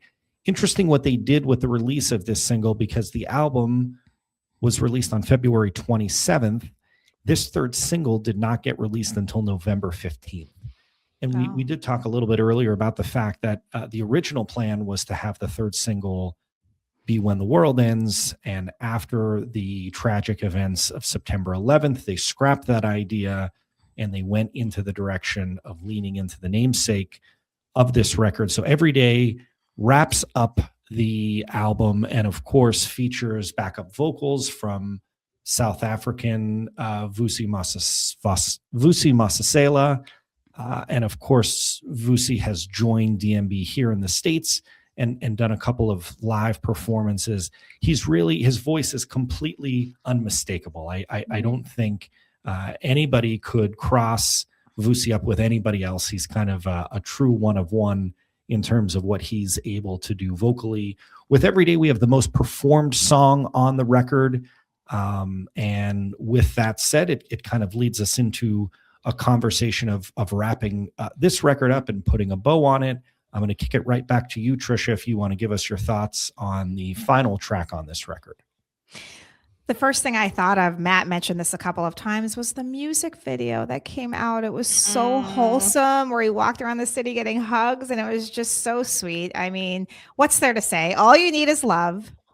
You know, I think this song's interesting that it evolved from like a number 36 to like what is now a Buddy song, which is just a huge difference live. But I love the ending. I feel like this song is like we're begging for love to pick us up and lift us up. And, you know, it just always reminds me that that is the answer to everything. So I think it's a great way to end this song. And just I'll always have a warm feeling about this song, even if it's not something I need to hear live all the time. Taking myself back to the time it was put out in the music video, I just remember filling you up with love. Yeah, I think it's only like the second time on the album where, Sean, you mentioned before in Dreams of Our Fathers how it revisits Little Thing. Well, this revisits 36, and it evolved from the song number 36. And I really, really, really love that they still pay homage to number 36, and we still get that at the end of Every Day, every time we hear it live. Like, we might not hear it on the recorded version, but we still get that at the end of every live version of Every Day. And I so appreciate that. And it's just like one of those classic songs that's probably never going to be shelved. And, you know, we're, you know, as much as we're like, oh, it's Every Day again, it's still like by the end, we're all singing it at the top of our lungs. Right. And, you know, I'm here for that. And you brought up the video, and I do think it was a perfect pivot to go from When the World Ends to Every Day, because it just really embodied, you know, what the world needed at that point, which was love and peace and you know, harmony. And I think that video video really represents that. That's why this was the single that was chosen after they couldn't release When the World Ends. That's such a good point. It did. Maybe that's why it's sticking with me, because it is what we needed at that time. Yeah. Yeah. Yeah, Every Day is you know, it is we use quintessential DMB, as we talked about quite a bit, and that's what it is. It's the reworking of a classic DMB jam into what the world needed at that time. I think you put it in a great way, both of you talking about it. And yeah, I did want to touch on the music video. I think, you know, it's the hugging situation. It's this guy who just wakes up in the morning and goes out and tries to hug as many people as he possibly can. And then he eventually makes it into the studio where the band's recording the song and hugs the band, and then goes home and goes to sleep for the night. And like, that's his sole purpose, is to spread love. And like, that's what DMB, I would say, is all about. And, you know, this does wrap it up and puts a nice bow on it. I think it's interesting. Every Day as a song performed live, I think has gone through a few iterations. If you go back to the number 36 stuff prior to the release of Every Day, you know, even as recently as like listener supported, for example, there's a number 36 version on there, which was only a couple of years before this happened. So it was a very fresh song for the band, you know, going into this recording session. And I'm sure it was a there was a reason why they did this. I also thought it was interesting that at one point, several years later, Every Day started to be used in the number 41 outro, which was so random and interesting. So, this song I think has staying power, and I think it means a lot of things to a lot of people. And I think it was a interesting way to wrap up the album. I'm always interested and curious, and I'm guessing because everything was recorded so quickly that there wasn't as much thought given to like how you would lay out this album. And I'm not sure that I would put this song last on the album. I think I would probably have like Mother Father last maybe, and like move Every Day, closer to like the 3 or the 4 or something like that. I don't know. It's such a strong song, and I think it's got a lot of staying power. And obviously it's the title track, and brings us to an interesting end to what was a very interesting album for DMB. And we talked about the fact that so much of this record was brand new at the time of release. And of course, this is one example, as everybody mentioned. It's a song that evolved from something else, right? It evolved from number 36. I do think a pretty interesting piece of DMB lore is the fact that even though people were familiar with number 36 prior to this record being released, so this record comes out in 2001, but during the fall tour of 2000 is when Dave started to use Every Day as an outro to 41. So when people during the fall tour heard number 41 and heard those outros, it was the very early stages of what ultimately would become Every Day, almost like an in-between. We went from 36 to what we got in those outros, and then ultimately we landed on the final track, the third single of this record. So I do think that it's had quite the interesting lifespan for a record that doesn't have an awful lot of that. This certainly is an example of that, and there's something about the repetitive rhythms and the bright chords and the chant-like vibe that kind of comes over at a show that almost brings the audience to a point of being unified. It kind of closes out the record with that same unifying vibe. So I've always thought that it's an interesting pick to put to close the record, but in a live setting, Jeanette mentioned this, and she's right about it. No matter what you think of this song or the current stature of this song, in a live setting, it does kind of loop everybody in. And by the end of it, it's a amphitheater in the middle of July where 15,000 people are kind of all in the moment together, and that's always pretty cool. Mm-hmm. So that's Every Day, quite literally, the song and the record, all of it rolled into one. I do think that we should note that despite the interesting takes that people have had on this record, we should note that the album opened at number 1, selling more than 732,000 copies the first week.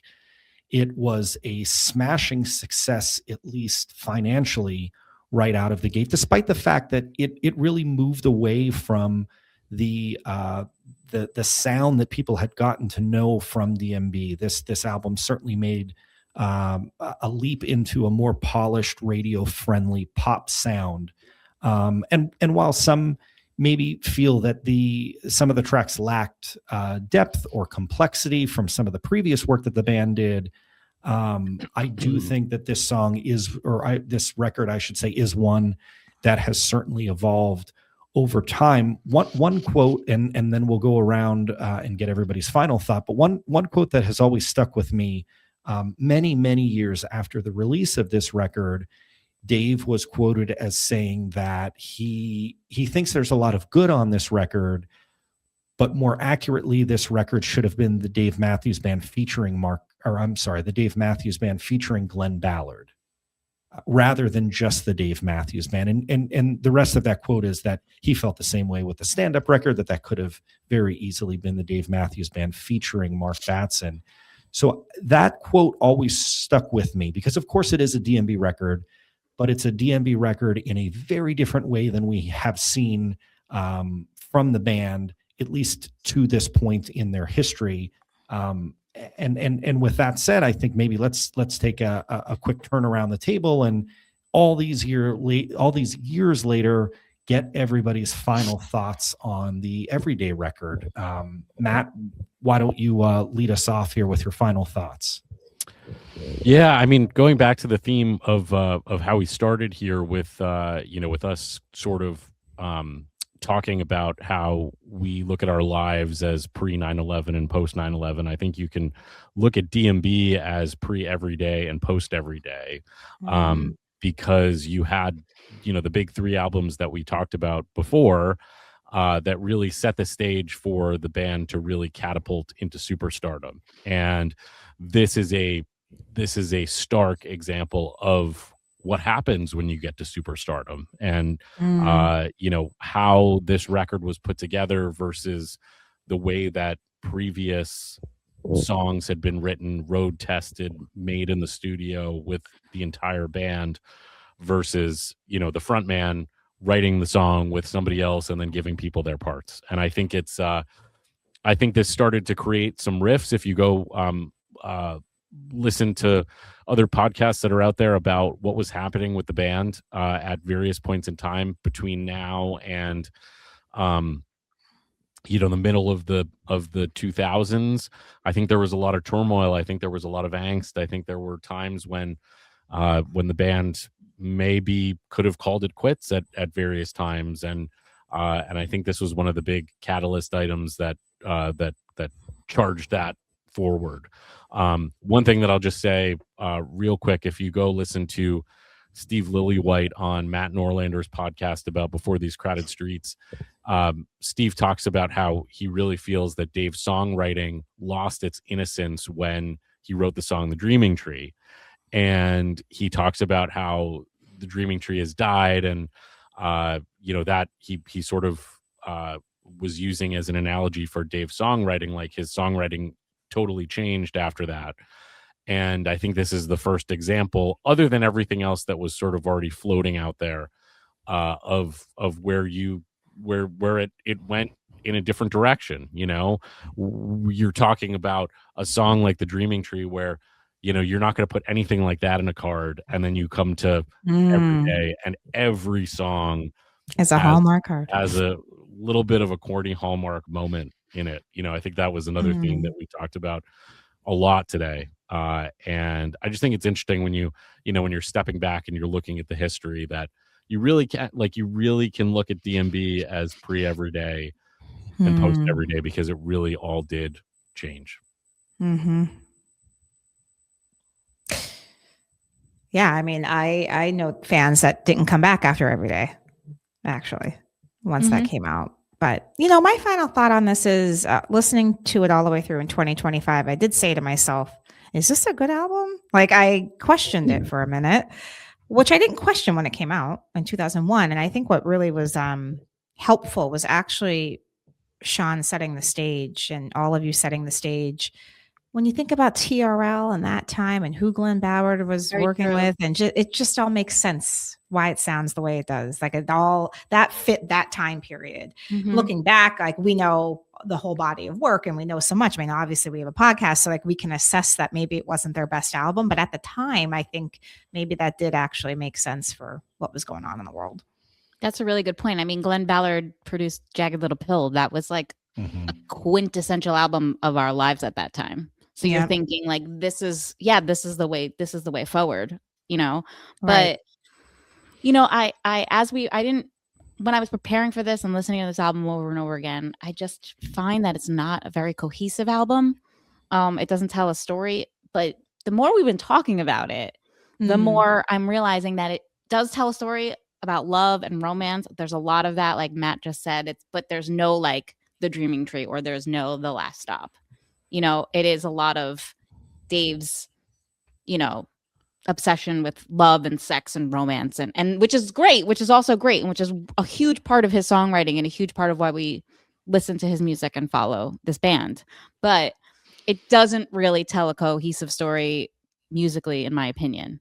But there's a lot of songs on here that are some of my favorite songs to hear live and are gems, and I want to hear So Right every show, and I want to hear the space between, and I want to hear Fool to Think, and so I don't regret this album by any stretch of the means. It's just not Before These Crowded Streets. Sure. No, right. And I Sean, think that your last there's thoughts? Yeah.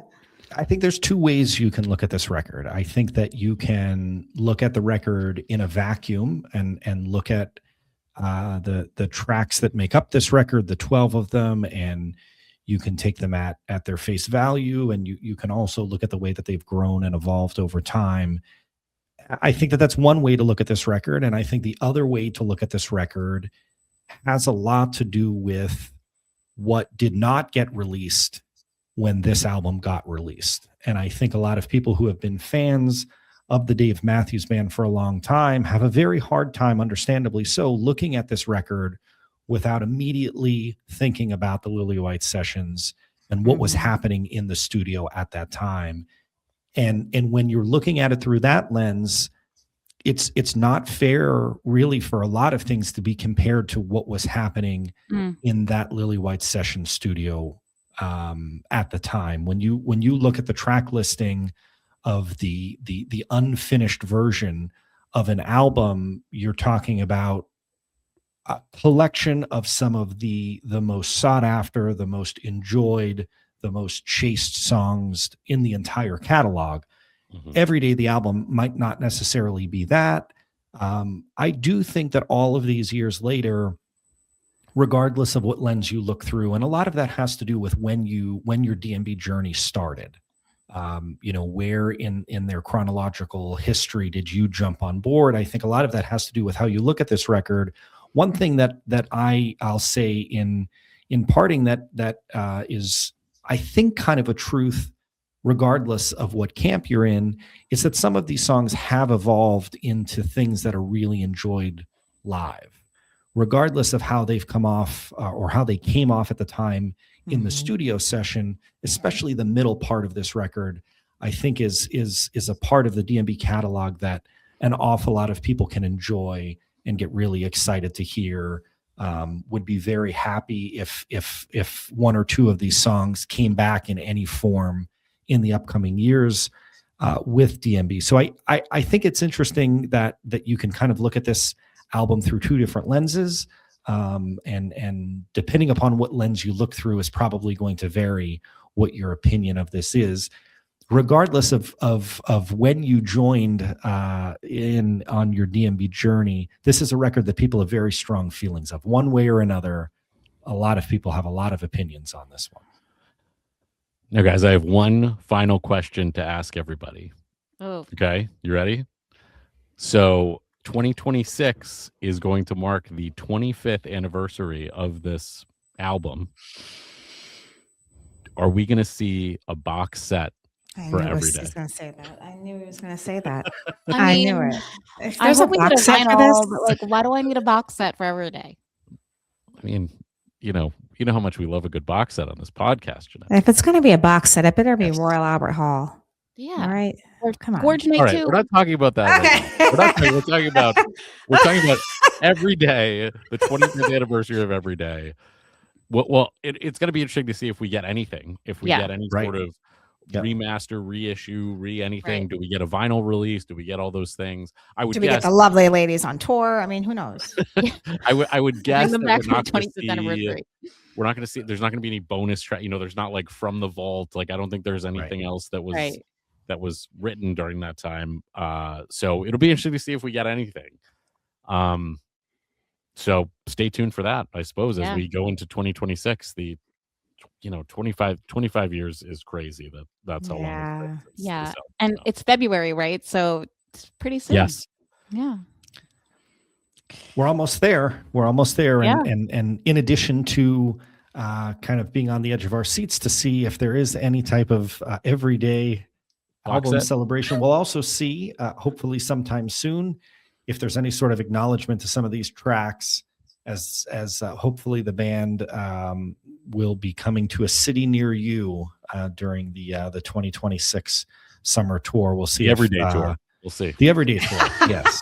Well, I don't know Come how on. many I tickets don't that's know. going to sell, but regardless, we if you've made it to this point in the podcast, we certainly appreciate you coming back and turning back the clocks with us. We have so much fun putting together these episodes. We have a lot of fun putting together all of our episodes, but these ones really bring the four of us back to a very different moment in time, and we certainly have a lot of nostalgic thoughts about the early days of our individual fandoms for this band. So we appreciate you coming along for that journey.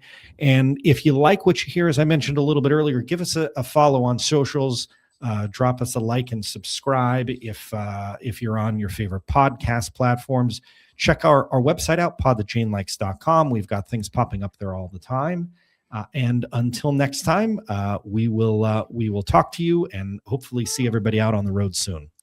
Thanks, everyone. Call Bye, us up. everybody. We'll pick up. Bye.